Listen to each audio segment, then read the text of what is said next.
whenever you are ready, let's get this party started. Okay, so my first question is, why doesn't Hester reveal the identity of her lover, and why doesn't her lover come forward? Yes, Joseph. All right, please so answer. I'm gonna go off the why doesn't he come forward. It's because I think overall it's like a good thing that he doesn't come forward because it allows him to like still help his congregation. Like if he were to like tell his sin, like everyone would think less of him, and it might even hurt their faith too. Which like so it's a better thing, which is like why he tortures himself instead, because he feels like he can't come out and say anything. He has to just keep it secret and keep his congregation together. Does anyone have anything to say to that? I agree that like if he did come out, then that his sin would kind of like overpower the good that he could do, which it kind of talks about in the book. And so like with kind of torturing himself, while it may not be helping him, it may like strengthen his congregation in a way that they still look up to him as a church leader. She also keeps it secret from children, probably because she doesn't want children to go crazy on him. Because he's kind of crazy. He does, but she doesn't want to like be responsible for the fact that she told Chillingworth who her husband or her lover was. I don't. Sorry. She might not. She might have not told because she thinks that it's not her place to tell. And to tattle on him. I also think that if one person is being punished, then a second person does not need to be punished, because Dimmesdale is already doing enough punishing himself inside, so Hester doesn't need to like have the society punish him also. Yeah, like kind of equal off. I mean, she's getting shamed in front of all these people, and he's punishing himself. So. But is that the same thing? Like, is he getting the same kind of punishment that she's getting? Like, the town hates her, and Dimmesdale just hates Probably himself. not the same. I think it's worse for Hester, especially because she has a daughter, so she has to like take care of that too. But I think with Hester, it's like she has to feel all the shame of like everyone looking down on her, whereas Dimmesdale is like it's in the book he feels guilty because of his sin, and I think it also has to do with somewhat about how he feels about God, and so it's kind of his, whether you want to call it shame or remorse, and so it's like a different level of shame between Hester and Dimmesdale. I think it's almost like, in a way, like worse for Dimmesdale because like Hester like is able to like kind of deal with her sin more openly, like people like know about it, whereas like Dimmesdale has it like inside him, and it's just like torturing him. Going off Grace's, I'd also say like Hester, like sure she has like at the beginning she has the worst punishment, like she's shamed by the whole town. But, like she comes to be accepted, like her age like comes to like stand for Abel rather than adulterer. Like everyone comes to love her, like but Dimmesdale, everyone loves him too, but his punishment never really goes away. Like he always has it inside of him the whole time. And so his like maybe it's less, but it's more long lasting throughout the whole book. It is more like self-loathing, because Hester, she knows the town people hates her, but she's like, well, it was one time, I'll let God, decide that. They're just townspeople. But then Dimmesdale, he's like, the people love me and I hate that because he's done something wrong and he can't tell him. Okay. Does anybody else have anything to comment? Okay. So based on that last question, do you think that Hester and Dimmesdale love each other? Yes.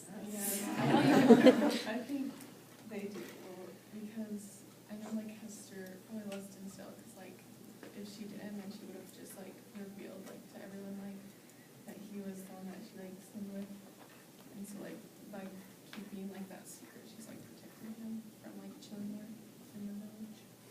I feel like if she didn't love him, she would have left. She would have stayed with him. Yeah. And also, why would she come up to say him in front of Alex? Otherwise, I understand. But there's a couple reasons. Anyone else want to comment before I made myself look dumber.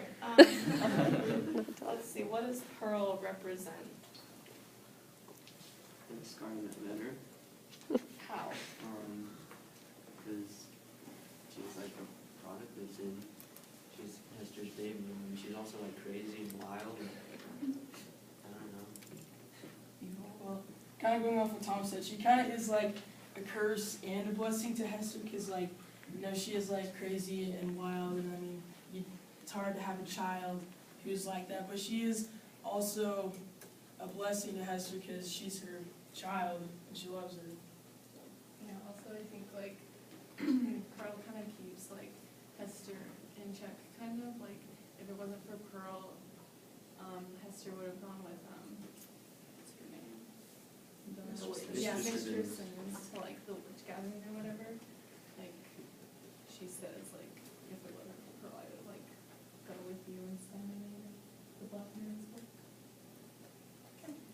I'm kind of like that, like, she's kind of like, although she's like good to Hester sometimes, like sometimes she kind of causes her pain, like reminding her of the Scarlet Letter, and I feel like that's kind of like, she's in a way kind of like her guilt sometimes, and I feel like with humans, guilt kind of like keeps you in track, like on course sometimes, Do you have any comment? Well, along with her guilt being like dwelling within her, the people seem to like end up seeing her as like this angel-like figure, because she's always like nice and shows kind and generous actions for like the people struck with poverty.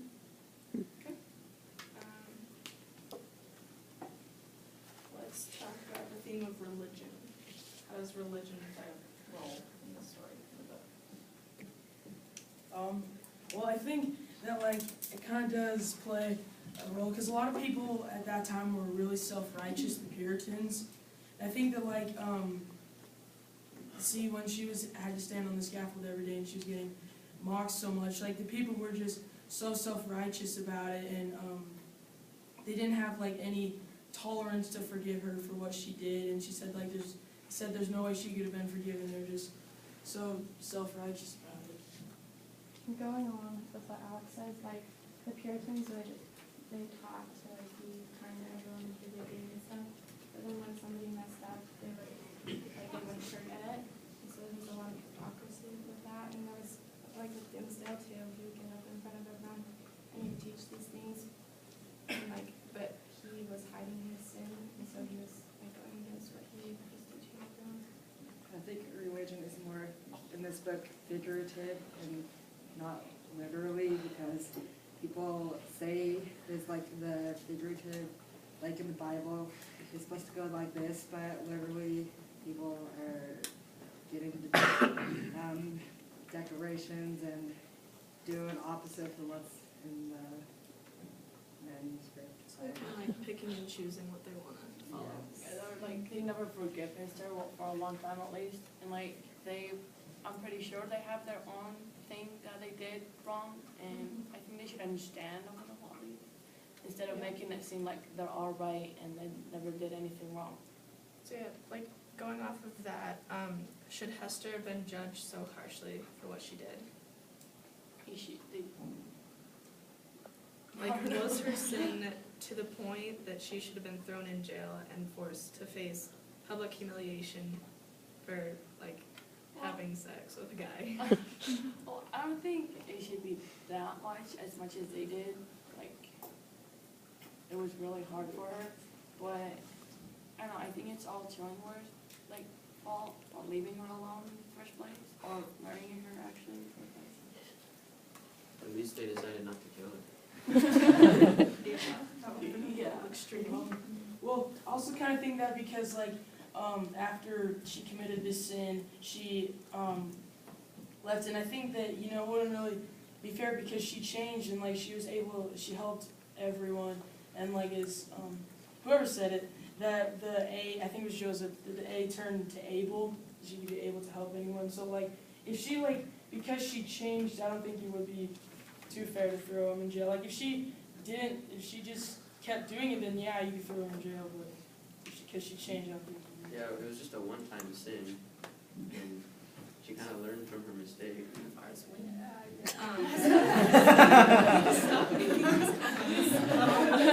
Sorry. Oh, I totally lost my train of thought. Okay, I'm sorry. I kind of think she should be judged, maybe not that harshly, but she did after all cheated on her husband. Okay, That but she is- thought her husband was dead. That's not, yeah, but still. And the Puritans wouldn't have allowed divorce, was because they didn't know he was dead, and because it was against their religion. I'm just not gonna make any more of my comments, but, should the Puritans treat sin and crime as the same thing?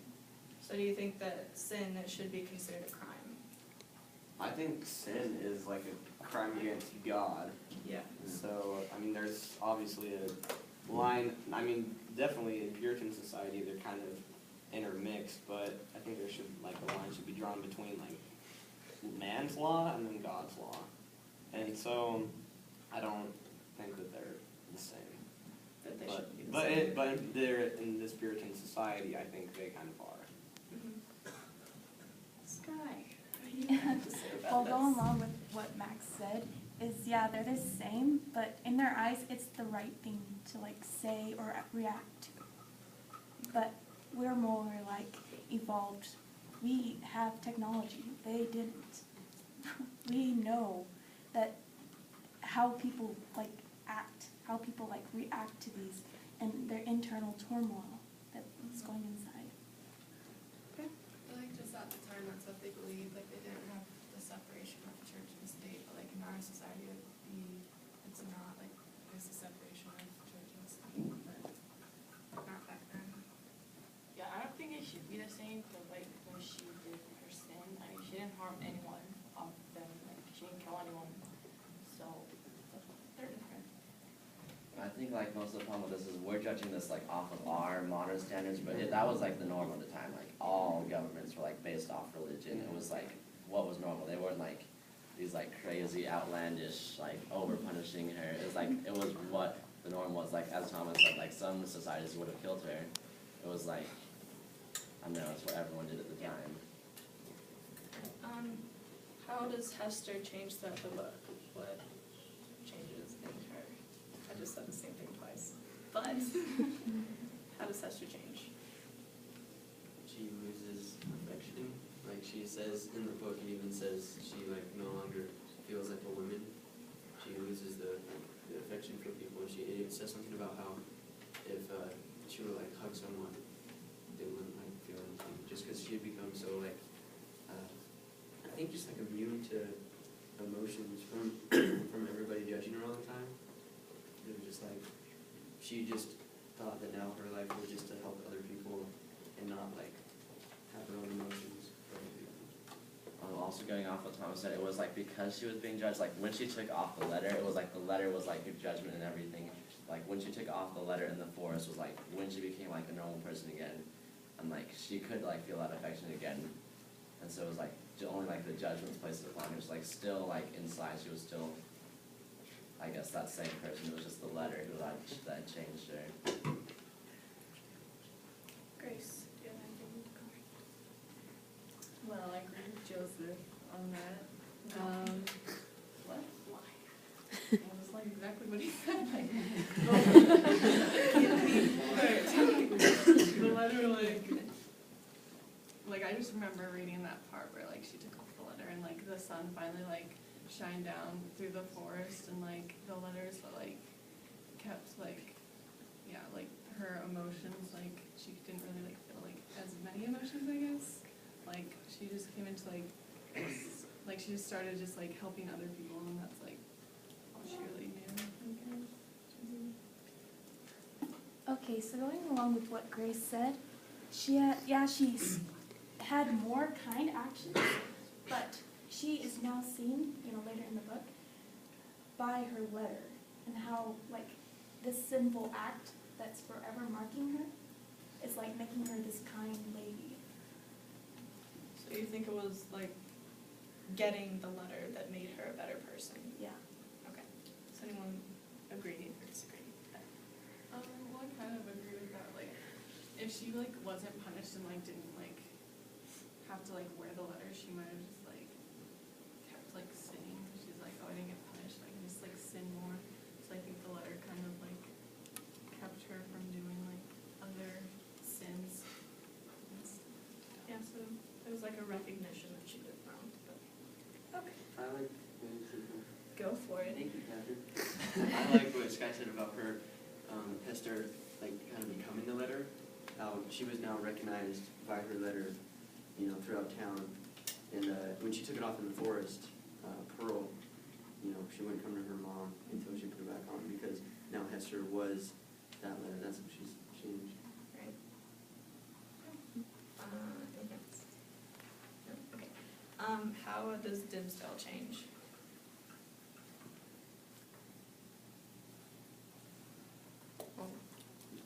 Well, like, just because of his self, like, he even, like, starts kind of going crazy towards the end, like, trying to, I don't know, like, that chapter where he's, like, all those temptations he has, it's just, like, at first he was, like, this perfect minister, but just, like, his self-torment, since he hasn't, like, I guess, like, he's held his sin in, it's just kind of driven him crazy, to the point where he actually dies at the end, it just, like, eats him up.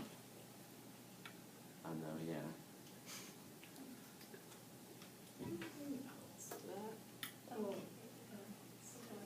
Well, like the sin, like, kind of like makes him, we kind of already talked about this, it like makes him a better, like, preacher.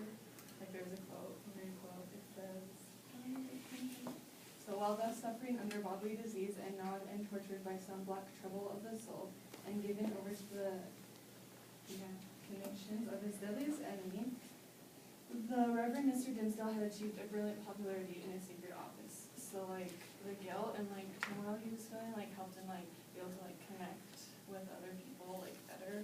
So like he understood like people because of what he was feeling. So it's kind of like ironic that like during like his greatest time of like guilt and stuff, he was like a preacher. Okay, Could I add? yes, go for it. I would kind of say he was the most human character of them all. He had like all of these strong feelings, all from sorrow, guilt to actual happiness. And he, I don't know, he was more human than all the others. Like he went through more changes than anybody else and actually expressed himself. Is Pearl a blessing or a curse to Hester? Or is she both? More like both. Because like without Pearl, I don't think Hester would have gone through all this. Like the judging other people and have to live like the life she did.